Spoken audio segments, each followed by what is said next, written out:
Are you worried about weight gain after stopping GLP-1 medication? Perhaps you saw the headlines last week where the University of Oxford published a big study showing people taking the newer types of GLP-1, so that's drugs like Wegovy, Ozempic and Mounjaro, gain an estimated 9.9 kilograms within a year of stopping. We can't ignore what this means. If you only take these medications in the short term, there's a very good chance that you're going to put the weight back on when the medication stops. So I was really pleased to see this study reported because I don't feel we talk about this fact enough. But there was something else that concerned me in the study. The researchers observed that it made no difference whether or not people received behavioural support.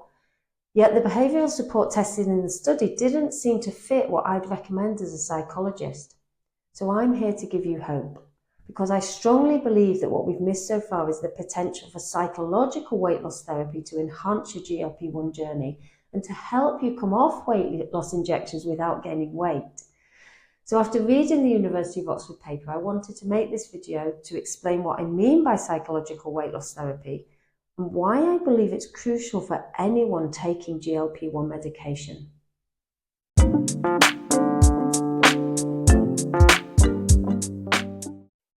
If you're new here, I'm Dr. Paula Watson. I'm an exercise psychologist providing therapy for people struggling with weight, eating disorders and exercise. I've also got over 21 years experience teaching and researching sustainable approaches to weight management. So this is a little different to my usual videos in that I've released it specifically in response to a University of Oxford study by Sam West and colleagues last week, which I've linked to in the description below because this study really struck a chord for the work I do. I know many of you like to understand the evidence and use this to make informed choices, but I also know it can be difficult to make sense of the evidence sometimes. So I want to give you some hope if you've already started your GLP-1 journey and you're worried about post-injection weight gain. And if you're contemplating taking GLP-1 injections, I want you to consider how investing in psychological weight loss therapy alongside your GLP-1 journey might be able to help you keep the weight off. So I'm going to start by explaining what I mean by psychological weight loss therapy and how it could help the GLP-1 journey. I'll then give a brief overview of the main findings from the University of Oxford study and highlight some concerns with what was found. And I'll finish by outlining what psychological weight loss therapy might look like at each stage of the GLP-1 journey if you were to work with me. Before I go any further, I want to share some disclaimers about the messages in this video. I'm a practicing psychologist with a PhD in health behaviour change, but I'm not a medical doctor. So it's really important if you're considering taking GLP-1 medication or if you're already on it, that you consult with a medical professional to ensure that you're taking the medication safely and in the most effective way for you. Secondly, I want to make clear I'm in full support of the University of Oxford study. It's a robust, rigorous and much needed piece of research. It focuses on documenting how quickly people gain weight post-weight loss medication. So the researcher's intention was never to research psychological weight loss therapy. The fact it isn't mentioned isn't a critique of their work. I'm just highlighting it because it's something that people without psychological expertise might miss, and it might be helpful for you as someone taking weight loss medication to understand. Thirdly, because medications like Mounjaro, Wegovy and Ozempic are still very new, researchers haven't yet explored the difference that psychological weight loss therapy can make. But these drugs are moving at such a fast pace, we can't wait for research before providing people with psychological support that we know to be helpful in changing health behaviours. So what I'm presenting today is based on clinical evidence from my work and what works with my clients, and from over 21 years experience as a psychologist working in weight loss and behaviour change. So this to me is the most relevant and valuable evidence. So how could psychological weight loss therapy enhance your GLP-1 journey? So what do I mean by psychological weight loss therapy? I mean one-to-one therapy sessions that help you understand the psychological factors influencing your relationship with weight and help you learn skills and strategies for losing weight in a sustainable way. Now, I do this through cognitive behaviour therapy or CBT, but other psychologists might use different approaches. Ultimately, though, our goals are the same. I feel strongly that if people receive appropriate psychological support before, during and after GLP-1 medication, the weight regain observed in the University of Oxford study could be prevented or at least limited. And here's why. We can think of weight management like an iceberg. So above the surface is your eating and your exercise behaviour, which ultimately is what affects whether you lose or gain weight. Below the surface, however, are many psychological factors that influence your ability to stay in a consistent routine of eating healthily and being physically active. In the shallower depths are the everyday thoughts, emotions, and behaviours that determine what you do at any given moment. This is where the late night binging, the emotional eating, the takeaway temptations sit. This is where our stream of food noise and sabotaging thoughts exists. So just one won't hurt. I deserve this because it's been a bad day. I can't control my eating. I can't be bothered to exercise. I hate my body, and so on. If we go deeper still, we find what makes us so vulnerable to this unhelpful thinking and bad habits. And this often goes back to our childhood experiences, but may also be factors such as our mental health, life events, and relationships with others.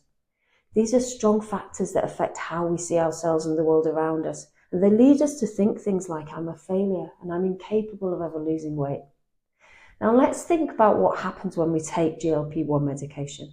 It works by reducing our hunger and increasing our fullness, so essentially we eat less. Some of the food noise might temporarily reduce while we're taking the medication, but the minute we stop taking it, that food noise returns. And because everything below the surface is still there, our previous eating habits soon come back and we regain the weight. Psychological weight loss therapy helps you address what is below the surface, and notably this is different for everyone. So as a psychologist, I'd work with you to understand what thoughts, behaviours and emotions make things difficult for you and help you understand what has made you vulnerable to struggling with your weight and help you learn the skills to reframe your thinking. Consequently, any changes you make become sustainable and any weight you lose is more likely to stay off. This way, by including psychological weight loss therapy alongside your GLP-1 journey, you're getting to the bottom of the problem and giving yourself a much better chance of success. So this is just a brief overview of what it's like working with me. But if you'd like to understand more, you can check out my video on cognitive behaviour therapy for weight loss and what it involves. So what did the 2026 study actually show? The authors have provided this really helpful visual abstract, so I'll talk you through the key details.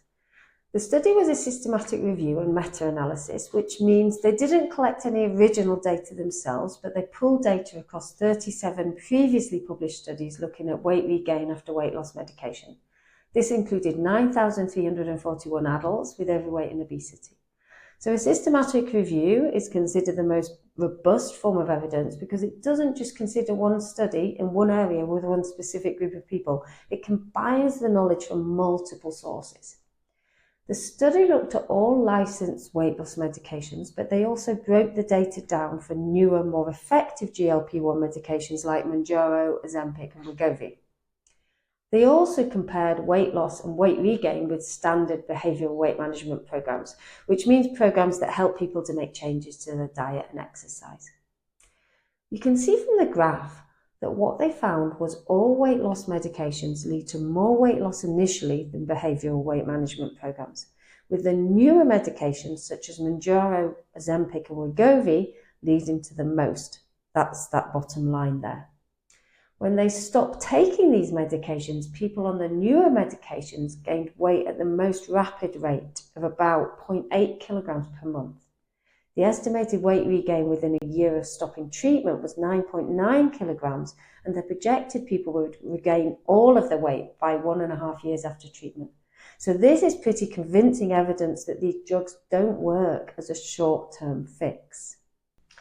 What about what the 2026 study didn't talk about? So the authors noted that in some studies, participants also received behavioural support alongside the medication. And on page 6 of the report, West and colleagues stated, we found no evidence that the intensity of behavioural support provided during treatment with weight management medications impacted the rate of weight regain after treatment. This means that they observed the same level of weight regain regardless of whether people just receive, say, a leaflet with some tips for sticking to a healthy diet, or whether people receive more intensive diet and exercise counselling. Now, I wanted to understand more what that intensive counselling looked like and whether there was any suggestion or evidence that any of them involved the kind of psychological weight loss therapy I provide and see to be so helpful for my own clients. So I looked at the supplementary resource they provided, which you can get from the link to the study below. This suggested that in the majority of cases, behavioural support was primarily dietary and physical activity counselling, aiming to achieve a 500 calorie deficit and 150 minutes of physical activity per week. They didn't always mention who provided this, but if they did, it was a dietitian or similar qualified healthcare professional. So there was no mention of psychological support. Now think back to the iceberg diagram I showed you. The support described in this study seems to focus only on the section above the surface, helping people stick to the calorie deficit required to lose weight. Now, a large calorie deficit like this is a problem in itself if you want to lose weight sustainably, as I explained in my other video. So unless you intend to eat this way forever, it's always going to be a challenge reintroducing calories without regaining weight. However, the real problem with the counselling provided in the studies included in the review, from the limited information we have, seems to be that it's not addressing any of the psychological factors under the surface that have been keeping the weight problem going for years. And there's a big difference between someone giving a bit of advice about diet and physical activity and between a psychologist who spends one-to-one time understanding you as a person and the individual factors that have been driving your weight problem. If the support provided in the studies only focus on the issues above the surface, it's not surprising that people were still regaining weight when they stopped the medication. The other concern I had with the support provided is that it didn't seem to be adapted for the different stage of the GLP-1 journey. And what I've learned with working with my own clients is that good psychological weight loss therapy should always be tailored for the different stages of your GLP-1 journey. So before GLP-1 medication, if you're considering starting GLP-1, how I'd work with you would be to help you consider the pros and cons of trying therapy alone first or combining it with GLP-1 medication. We decide together how we can tailor the therapy to help you get the most out of your GLP-1 journey and how you want to work with your medical professional to tailor your dose to support sustainable rather than rapid weight loss. If I were working with you during your GLP-1 medication, so if you've already started, something I've learned that is because the food noise stops while you're taking GLP-1 medication, there's little point us working on your thinking processes and factors like emotional eating or binge eating, because any work we did on this while you're on the medication would be hypothetical and would be much harder for you to put into practice when you stop. So instead, I'd work with you first on establishing an enjoyable and sustainable exercise routine. We know exercise is really important alongside weight loss medication, and this was also something that the University of Oxford study didn't assess. And secondly, we'd work together on the bottom level of the iceberg, so helping you develop a positive self-belief that will help you when the time comes to transition off the medication. So coming off the medication, if I were working with you at this stage of the journey, this is where psychological weight loss therapy can be really valuable and where we can start working on skills to help you cope with the food noise and cravings as they return. I'd support you to monitor your weight as you come off the medication and to develop a healthier relationship with yourself, with your body and the scales, which would help you keep the weight off longer term. So I hope now I've described what good psychological weight loss therapy involves. You can see that this is far different from someone just giving you diet or exercise advice or helping you stick to a calorie deficit in the short term. And this is why we need more research to find out what really can be achieved if people are given the appropriately tailored psychological support. I'd love to hear your thoughts on the points I made in this video. So if you're already on GLP-1 medication, how do you plan to manage the transition off it? And were you offered any psychological support when you were prescribed the medication? Are there any other videos I can make to help you? Please let me know in the comments below and I'll do my best to answer your questions. And if you found the video helpful, please subscribe to my channel. I'm launching a weight loss psychology series in the coming weeks, so this will expand on some of the points that we started to talk about here. And if you're interested in weight loss therapy yourself, I offer a free 30-minute discovery chat, so drop me an email and we can book something in.